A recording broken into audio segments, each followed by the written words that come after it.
We are here with Jon Festinger again, talking business, sports, leadership, and life in general. And I'd like to start again, Jon, about especially with your experience in all these industries and your experience with digital media, social media, the impact of those on business itself and leaders' actions has become more huge than ever, I think, in years. A quick story, I had a CEO tell me it used to be he could take people into his office, have a discussion, heart to heart, get things worked out and done.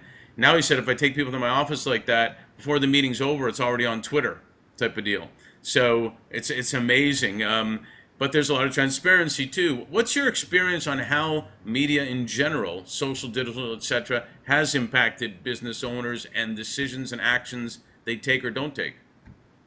Well, I'm a little bit bullish on the change because I think it's resulted in accountability, Hmm. and that accountability can be very painful because a sexist or a racist act or a violent act will spread like wildfire.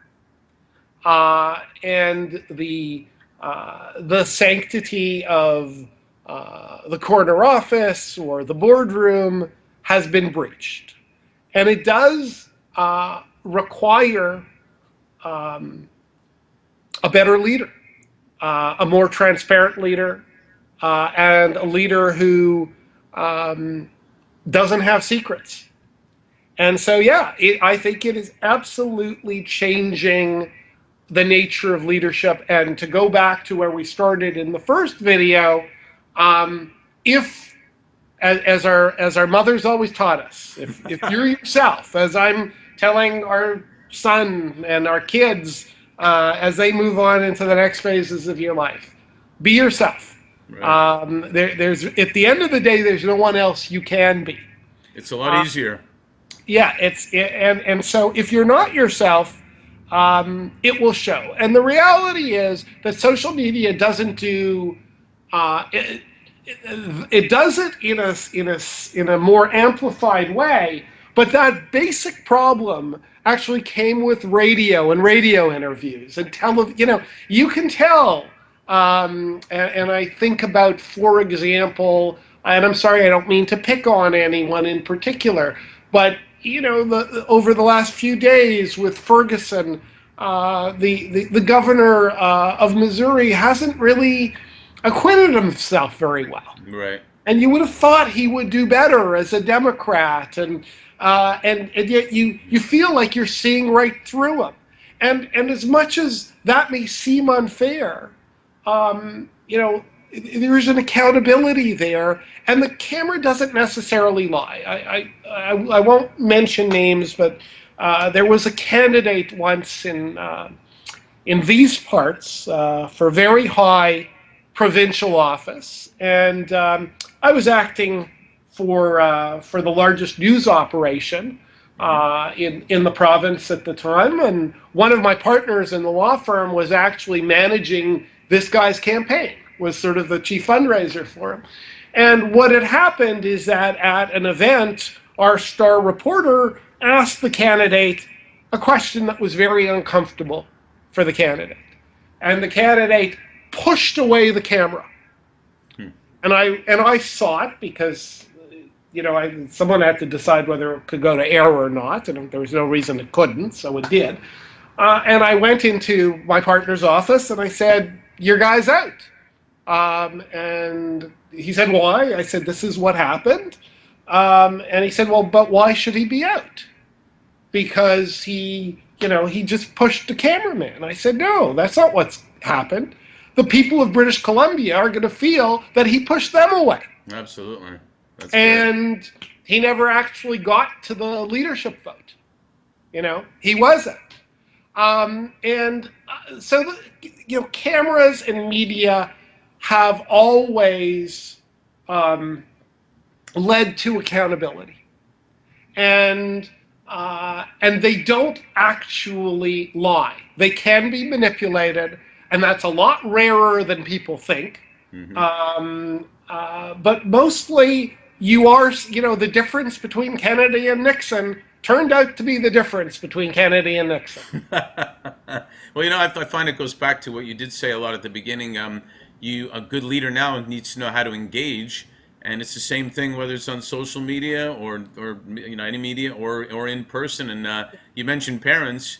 Our parents always told us also, and I seem to have been saying this a lot recently, is if you always tell the truth, it doesn't matter. You don't have to remember anything about what you said to everybody because it's always the same. Yeah, certainly my parents told me that. All Montreal parents teach us that. Exactly. We share a common heritage. So you're also big in the community. I recognize certainly a number of things there, including one that's kind of special to my heart too, Ronald McDonald House, which I've been involved with. Especially back in South Florida. For our young up-and-coming leaders, can you tell us how important it is and how it impacts an individual's both personal and career growth being involved in things like that? Well, I've had so true confession time. I've had a rocky road on this. I have always been involved, and if you look at the things I've done, but I would consider myself to have not necessarily been the best charitable board member, even though I've been doing it for a long time. And the reason, so I'm going to give some free advice, and it's worth what people are paying for it, and especially for young people. So like many young people coming up, and many executives coming up, I had a problem saying no. So I said yes, especially if it was charitable, especially if it was for good. I said yes to everything. And I was a wonderful board member in the meetings because, as you can probably see, I can yak and I have stories to tell and I can find some relevancy here and there and tell a good story and maybe help come to an outcome.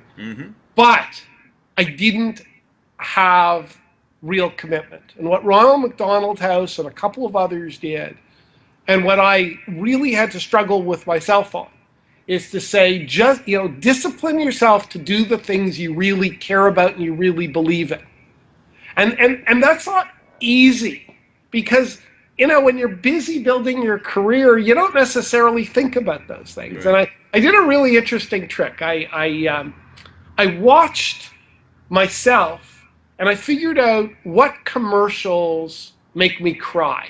That's great. What really emotionally gets me. And what gets me, and what I realized gets me, is when kids are fighting back. And I don't know what it is in my life that resonates for, but when it's a cancer commercial, and I don't know if you've ever seen it, but a kid is all alone and he's fighting back against some great ogre, and then suddenly thousands of people come join him by his side. That commercial turns me into a blithering wreck immediately, every time I see it. And so I figured out the resonances, as much as maybe I should be more interested in cultural stuff or sports stuff or whatever, the resonances for me are kids who are fighting for their own existence. And nothing exemplifies that better. Kids and families fighting and in the fight than Ronald McDonald House. Right. Because that's what you're there, and you succeed there more than you don't succeed.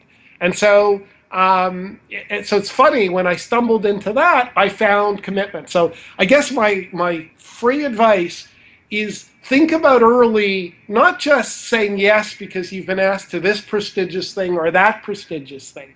Figure out what you care about, because just like with work and your business life, you wouldn't do what you don't care about. Right. So why would you do that just because you're sitting next to the right people on a charitable board? Because you got nothing to give unless you're giving in a real way. So yeah, I think that's also incredibly brilliant, because what will also happen is if you're passionate about it, the relationships will form, the good things will happen. If you're not passionate about it, sitting beside those people, it's probably not going to be a good relationship at the end of the day anyway. Yeah. So, and you're missing out the fulfillment that really comes from it. And so I think you're right on the money. Have you had I paid the someone? price to learn that one is what what I really want to say, because none of us are perfect, and I can, and I can show you, I can give you references to people who say, yeah, he was okay, but he never gave as much as we thought he would. Yeah, and you're right. It's hard to say no because they're all good causes, but the best thing you can do is commit to the one that you're really committed to. So Yeah. makes total sense. Have you do you have someone in your life that's been a special influencer on your career? And it doesn't have to be someone anybody knows, by the way, obviously, but someone in your life like that. Well, obviously my wife. Hopefully. And that really is true, and not just so I can point her to the video. Um, but you understand what I'm saying. Absolutely. But yeah, I have been very fortunate that throughout my life there have been. I'm not a big fan of the word mentor because I've had lots of people call me a mentor, and I think all I am is an encouraging friend, truly. But I've had a lot of encouraging friends, senior people who I've turned to when I've had problems, and they end up being, or problems or I'll say challenges, not necessarily problems, but difficult issues to solve, or Sure.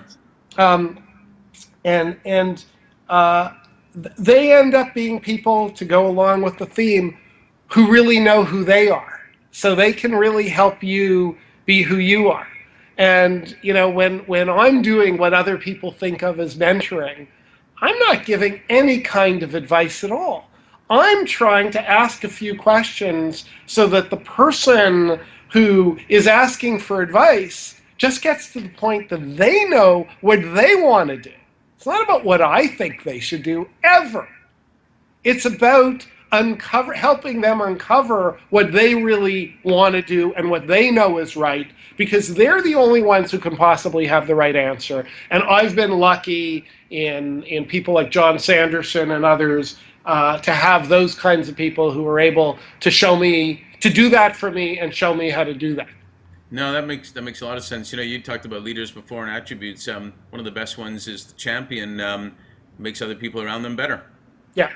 And I've also had people like my call at the Canucks who nominally reported to me but made me better. Absolutely. And you've got to be and that's a good leader too, because a good leader listens rather than just tells all the time. So that's absolutely a great point.